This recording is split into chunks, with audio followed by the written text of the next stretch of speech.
It's Deadpool Negative back with another review, this time of Transformers issue 6.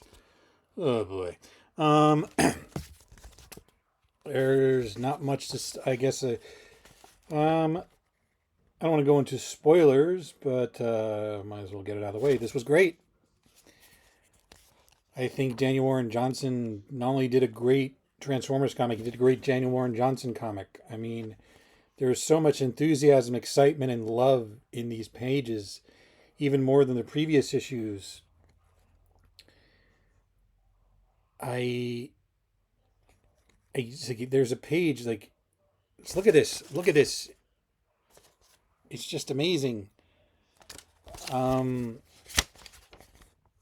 the franchise is gonna be lesser when he is done with it, and I hope he sticks around in at least past issue 12, if not as a writer or an artist in some sort of advisory capacity or co-plotter, because this is just really good stuff.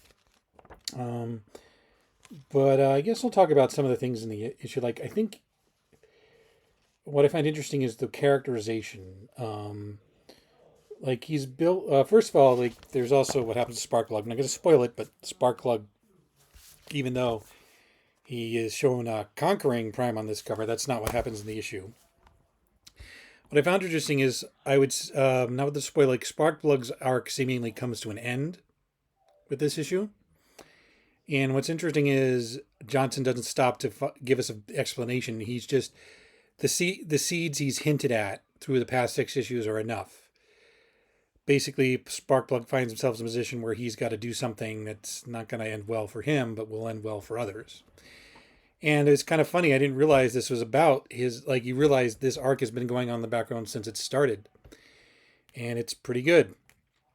There's also another really great character one where Cliffjumper and Carly have a chance to take revenge on Starscream, and they're not going to kill Starscream. I mean, they kill Bumblebee, but they're not going to kill Starscream. So it doesn't go like he does. He does not succeed in killing Starscream. What is interesting is he doesn't want to do it. And I thought that was like what I think is really good about this series is like it's awesome, wow, bang, action, kaboom, but it also shows how these characters are kind of worn out by this war that's been going on for so long. I thought like basically he killed, like Carly says, he killed your entire. I know, Carly.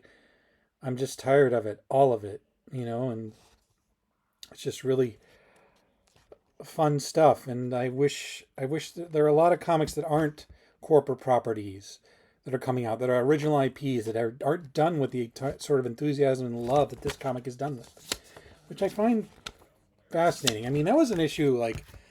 I mean, people dump on the IDW stuff now, but back when when the Roberts and when they had the three quarter punch of the Roberts run on More Than Meets the Eye, the Barber run on Robots in Disguise, and Regeneration One, which wasn't terrific, but it was Simon Furman.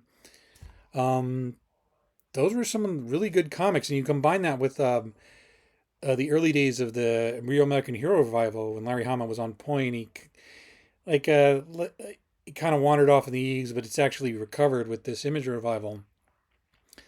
That was some of the most solid entertainment for your $3.99 you could get back then. And I'm really impressed that what Johnson was able to pull this off. I mean, I probably just would have bought all 6 issues because I'm a Transformers fan. I stuck with the Ruckley run longer than I probably should have with those hardcovers. Although again, like I don't think the Ruckley one was that bad, but this just feels more complete than the Ruckley stuff did.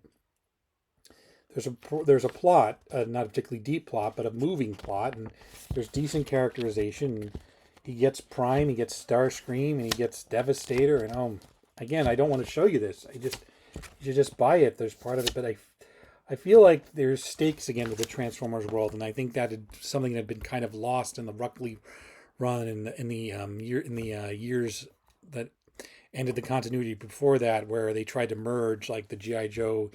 It was a noble effort, but it didn't work.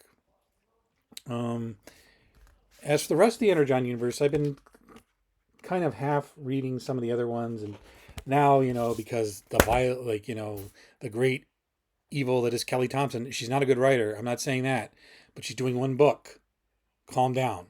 One book. She's probably going to do her usual bland job, but like, yeah, I know, but let it go. Thompson is not a good writer, and allegedly, depending on which you watch, not a good person. But they have they have got enough clout in the industry to get this kind of gig. I'm sorry, it's just the way it is. It's she's not standing on your neck, and she's not going to ruin the entire line. If they had said, if Skybound was saying it's Kelly Thompson's show now, she's going to be writing the Ging, that's not happening. Like Dan Waters is doing Destro. I find that kind of interesting. I mean, I find Josh Williamson's Duke and Cobra Commander much more interesting than anything Josh Williamson has ever done in superhero comics. So, and makes you want to seek out his non-superhero stuff. Um, yeah, I just this is fun. This is a reason to get out to the comic book store. This is worth reading in print and not in digitally. It's so wonderful to have in your hands. And I again, like, we have at least 6 issues of Johnson as a writer after this. I don't know what's going to happen after that. I trust Kirkman. I mean, Void Rivals is good, but I don't even consider. I know that's part of Void Rivals is good. You know, and again, I'm just kind of shocked that Hasbro owns that. But, I'm sure Kirkman and DeFelici have a good enough participation deal, but it's still wild to me. So, and you should read this. You should read Ghost Fleet. You should read Do a Powerbomb. I mean, I recently read his Beta Rebuild miniseries, and while that wasn't great, in fact, it's one of those series where it's like you could have put that in an annual and you would have told the exact same story for 48 pages. I'm really sick of that, Marvel. But yeah, just